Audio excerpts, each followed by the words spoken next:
Mujeres en la filosofía. ¿Escuchaste alguna vez hablar sobre una mujer filósofa?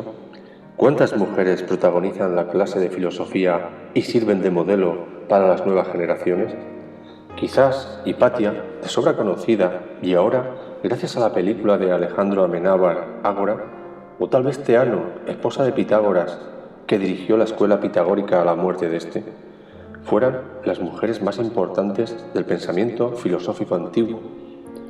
Pero no se puede olvidar a otras grandes pensadoras que han influido enormemente en el pensamiento humano, como Aspasia, que enseñó retórica a Pericles, así como retórica y filosofía a Sócrates, o también Diotima o Hildegard, y otras tantas más.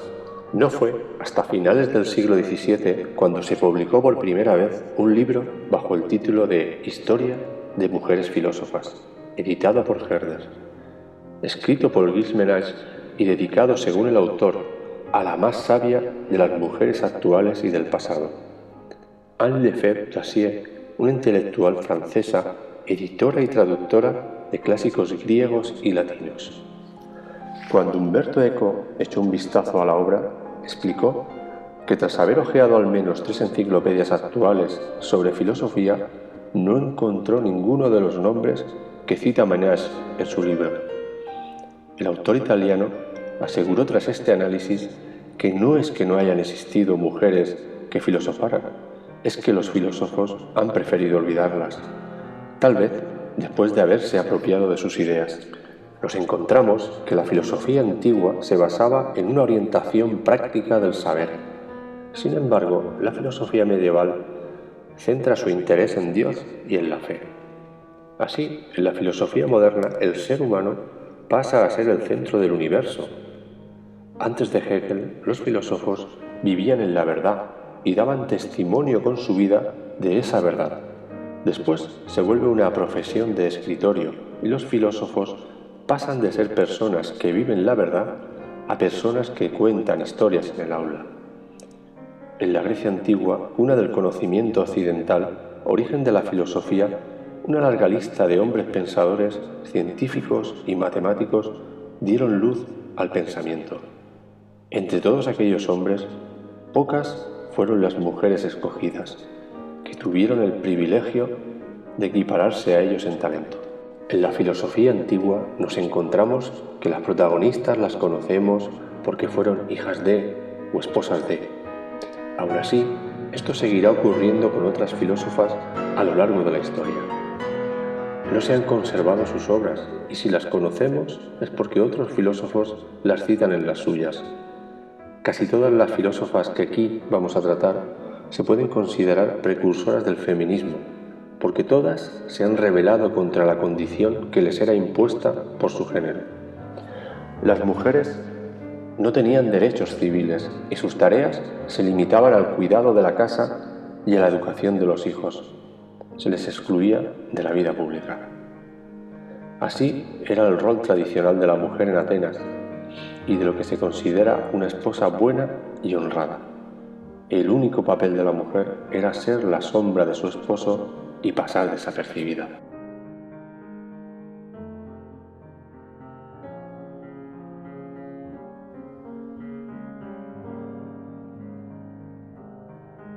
Hoy vamos a acercarnos someramente a una filósofa de la antigüedad. No hay datos concretos, pero se cree que nació en Grecia, sobre el siglo V a.C. y murió sobre el IV a.C. Es Diotima de Mantinea. Fue una filósofa y sacerdotisa griega, maestra de Sócrates y jugó un rol importante en las teorías desarrolladas en la obra de Platón, El banquete. Sabia mujer con la que Sócrates dialoga acerca del amor en dicha obra, El banquete de Platón. Fue una sacerdotisa que le reveló sus misterios a Sócrates. Según el ideal griego, las mujeres debían renunciar al ser y a la voluntad, pero hubo mujeres griegas que no respondieron a este modelo e incursionaron en la política y en la cultura. Tal fue el caso de Diotima. cuyas ideas quedaron plasmadas en el diálogo platónico. Allí se expresa en contra de la separación entre cuerpo y alma y ve en la acción amorosa un camino hacia la divinidad. Las posiciones respecto de la historicidad del personaje de Diotima están divididas.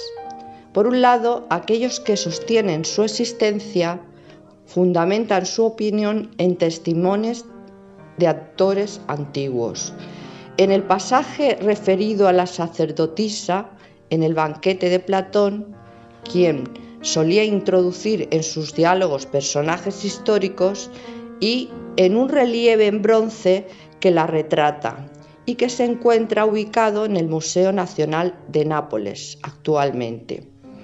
Aquellos que niegan su existencia aducen que las pruebas no son concluyentes y el hecho de que sea una mujer libre y no cortesana no inclina la balanza a su favor, pues en la Grecia clásica se prohibía la participación de mujeres en los simposios o gimnasios. En efecto, la vida de las mujeres de entonces transcurría en un relativo cautiverio, pero Diotima, según la describe Platón, no era una mujer normal, era excepcional y poseía una gran sabiduría, motivo por el que había sido maestra de Sócrates. Por otro lado, los autores posclásicos también se refieren a ella como sabia, filósofa y adivina, dándole la misma importancia que a Safo, a Aspada o a las mujeres de la escuela pitagórica. Según la tradición, Diotima de Mantinea llegó a Atenas a pedido de Pericles en el 440 y se presentó con el propósito de librar a la ciudad de la peste. Allí purificó el lugar con diversos rituales y gracias a sus conocimientos preventivos se evitó a lo largo de 10 años la epidemia que finalmente irrumpió durante la guerra del Peloponeso, por las circunstancias lógicas de una guerra.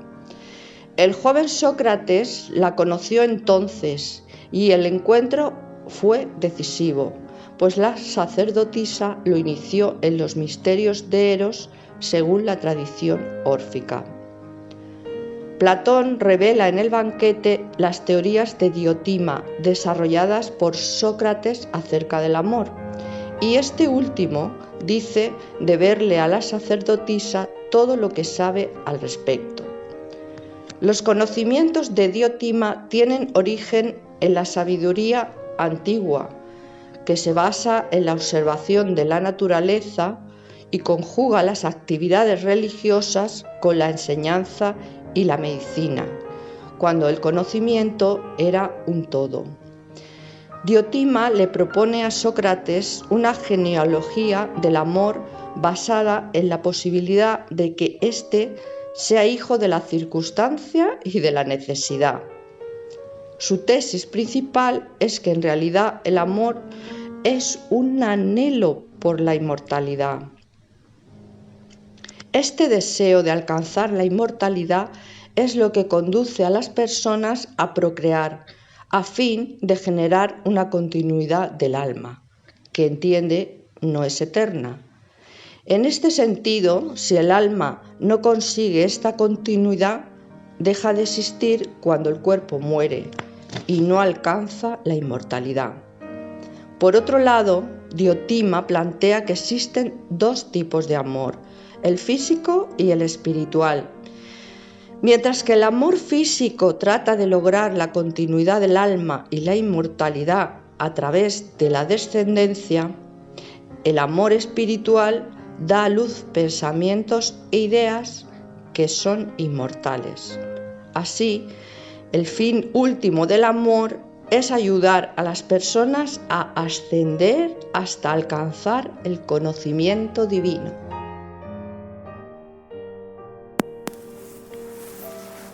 Teano de Crotona nació en la segunda mitad del siglo VI a.C., en la colonia griega de Crotona, en el sur de Italia. Su padre, Milón, Era un patricio rico que dedicaba parte de su fortuna al mecenazgo de las artes y las ciencias.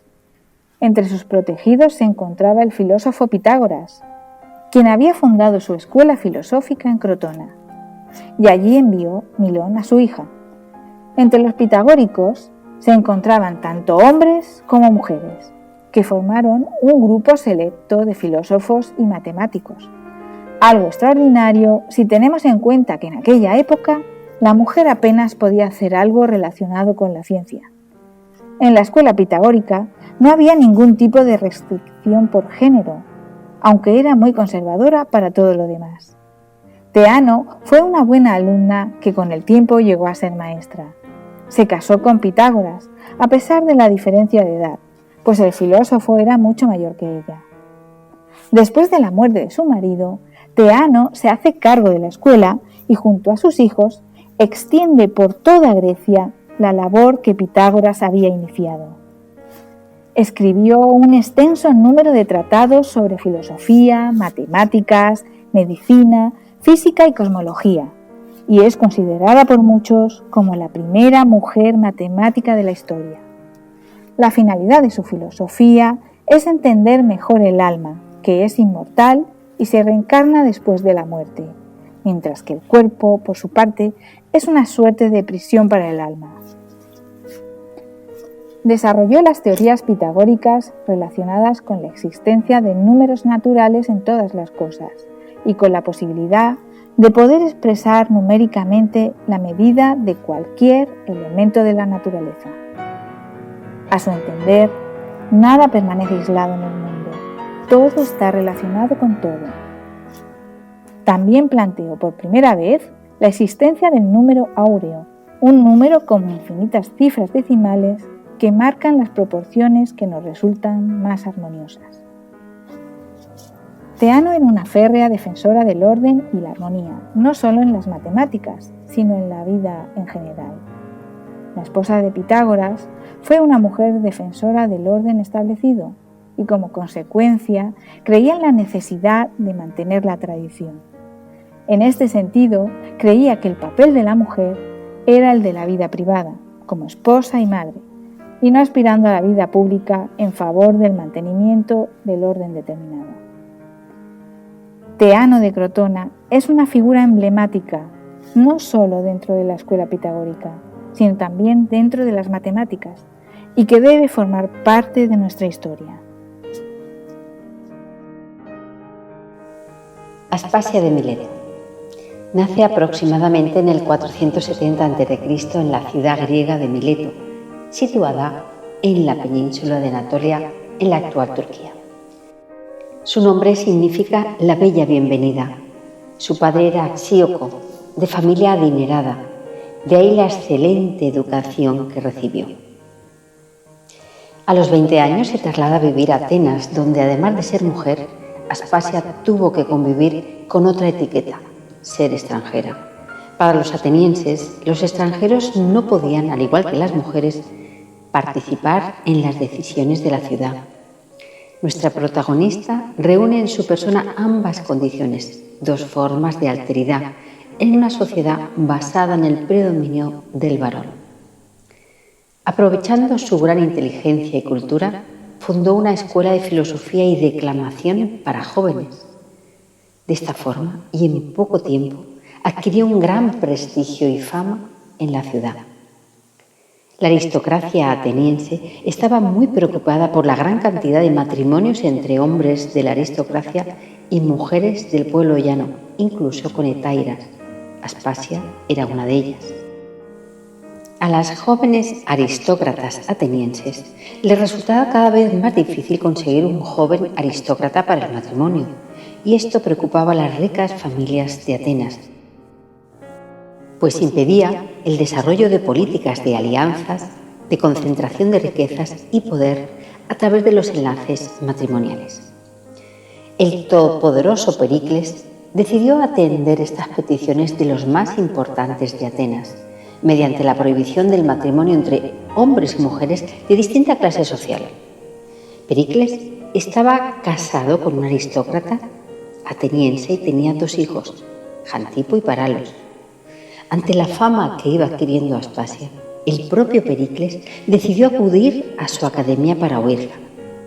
Cuando Pericles la conoció, se enamoró de ella. Pericles tenía 45 años, 20 más que Aspasia. Este se divorció de su mujer e intentó casarse con la hetaira Aspasia.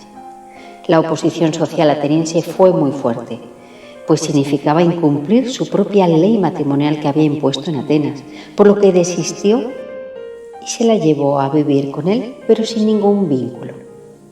Aspasia en esta situación desempeñaba el papel de compañera de Pericles y de Taira, que eran cortesanas y mujeres de compañía de clase alta. Además de ofrecer belleza exterior, se diferenciaban del resto de mujeres atenienses porque tenían una gran educación, independencia económica, pagaban impuestos y por pertenecer a este estatus podían incorporarse a los círculos masculinos de la sociedad ateniense.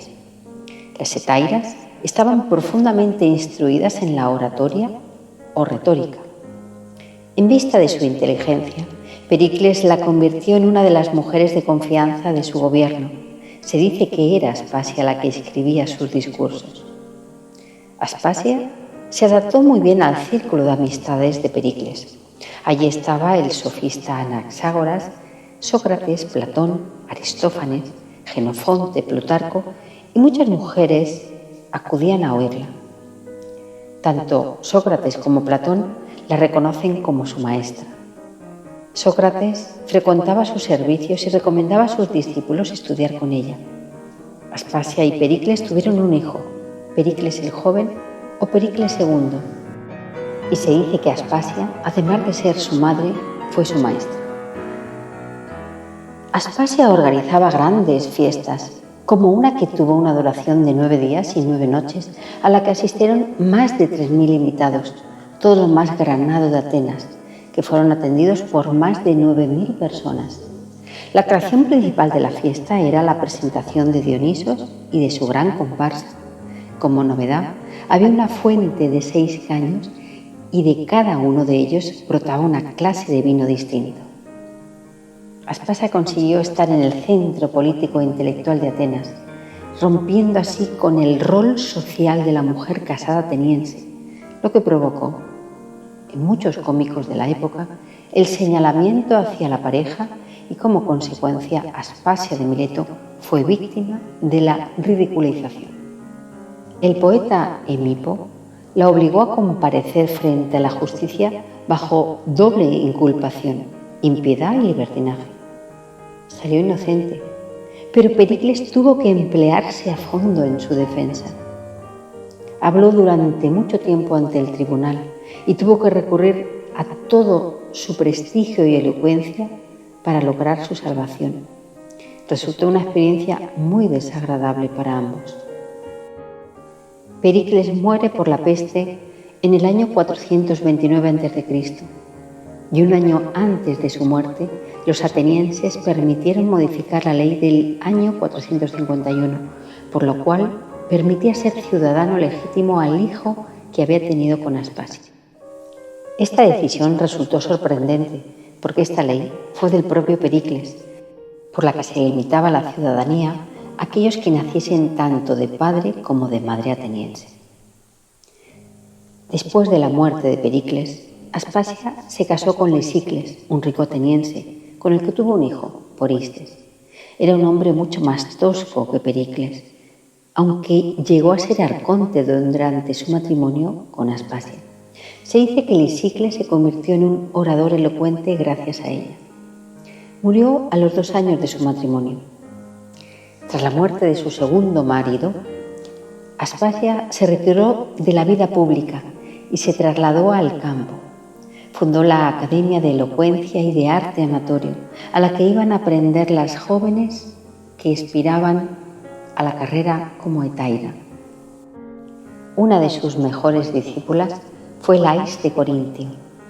Se calcula que Aspasia murió en el año 400.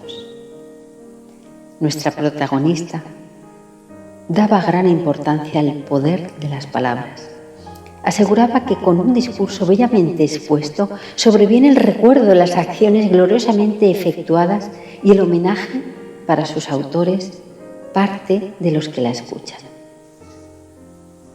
Plutarco se refirió a ella en Vidas paralelas, en uno de los mejores retratos que nos quedan de la filósofa. Dice Plutarco: algunos son de opinión que Pericles se inclinó a Aspasia por ser mujer sabia y de gran disposición para el gobierno, pues el mismo Sócrates, con sujetos bien conocidos, frecuentó su casa, y varios de los que la trataron llevaban mujeres a que la oyesen. Fue maestra de oratoria y logógrafa, y tuvo una gran influencia en la vida cultural y política en la Atenas del siglo de Pericles, el de máximo esplendor político y cultural de la ciudad. También destacó como científica y médica. A pesar de que sus obras han desaparecido, otros científicos como Aetius, médico personal del emperador bizantino Justiniano I, escribió una enciclopedia médica a partir de los conocimientos escritos por Aspasia.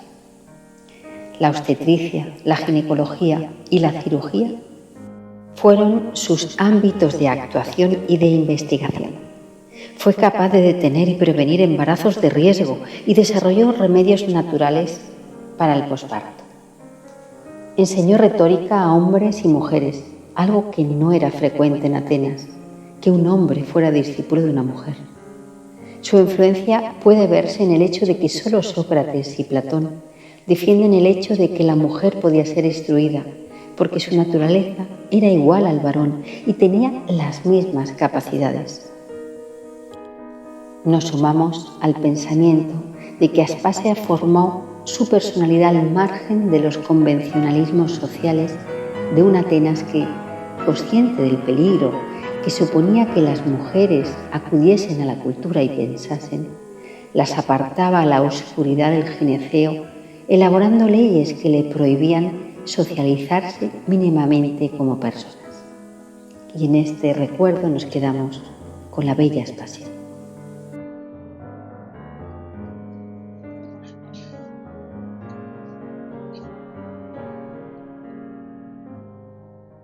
Arete, también conocida como Areta de Cirene, fue una filósofa de la antigua Grecia que vivió en el siglo IV a.C. en Cirene, una antigua colonia griega en la actual Libia. Hija de Arístipo, fundador de la escuela cirenaica, Arete ha pasado a la historia del pensamiento filosófico femenino por haber educado personalmente a su hijo Arístipo el joven, conocido por esta razón como el metrodidacta.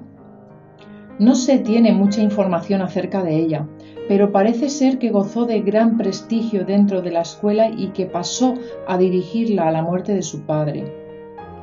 Se la mencionó en reiteradas ocasiones en escritos de la época y posteriores, pero en la mayoría de los relatos no se le da el reconocimiento merecido, y todos omiten el hecho de que su padre la tuviera como su sucesora en la escuela cirenaica.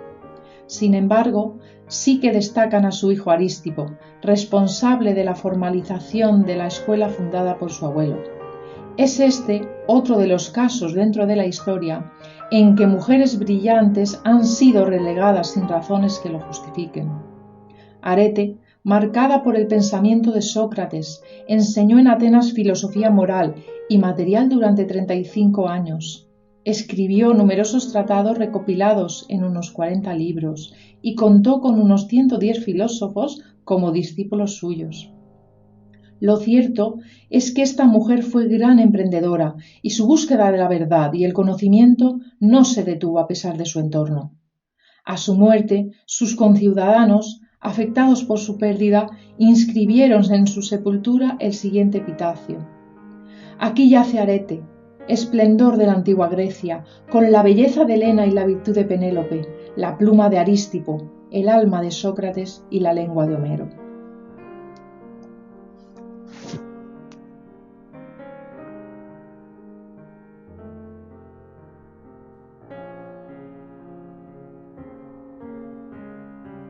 Nace en Tracia, Grecia, en la costa del mar Egeo, en el año 346 a.C. Pertenecía a una familia noble y adinerada. Es muy probable que a través de su hermano Metrocles conociera al filósofo cínico Crates, enamorándose de él. Su amor hacia Crates llegó hasta tal punto que amenazó con suicidarse si no le dejaban casarse con él. Crates, por su parte, a petición de los padres de Hiparquía, intentó disuadirla, y para ello se despojó de su manto y al mostrar su cuerpo desnudo le dijo que aquel era el novio y aquella toda su hacienda, por lo que le pedía que meditase bien su intención de ser su compañera. Pero ella tenía las cosas claras. Eligió casarse con Crates y compartir su búsqueda de la filosofía. Pertenecían a la peculiar escuela cínica, fundada por el griego Antístenes. Los cínicos despreciaban las riquezas y el lujo, porque consideraban que las personas que menos necesitan son las más felices y las más libres. Según la escuela cínica, la mayor de las felicidades radicaba en la virtud, que se encuentra en los actos y no en los razonamientos, que puede aprenderse y que consiste en el dominio propio, la autarquía. Además, creían en la existencia de un Dios único, que identificaban con la naturaleza. Hiparquía conseguía colarse en las reuniones y banquetes que organizaban otros filósofos, aunque más de uno no viera con buenos ojos su presencia, y fue duramente criticada porque prefirió vivir alejada de la vida doméstica para dedicarse a actividades masculinas. Desafió a la sociedad de la época, que excluía y subordinaba a la mujer a las tareas del hogar, apartándola de toda educación. Ella supo despojarse de todo y tuvo que aguantar mofas de gente como Teodoro el Ateo. Al parecer, hasta escribió un libro sobre él, Cuestiones sobre Teodoro el Ateo, además de otros 2 libros, Hipótesis filosóficas y Epiqueremas, pero lamentablemente no se ha conservado ninguno. A pesar de lo poco que sabemos de Hiparquía, ha trascendido como una mujer única y admirable, que vivió libremente fuera de la moral y prácticas de su tiempo. Defendió su derecho a pensar y expresarse públicamente, y con ello fue coherente con su pensamiento cínico, ya que logró autogobernarse, siendo dueña de su voz y sus ideas.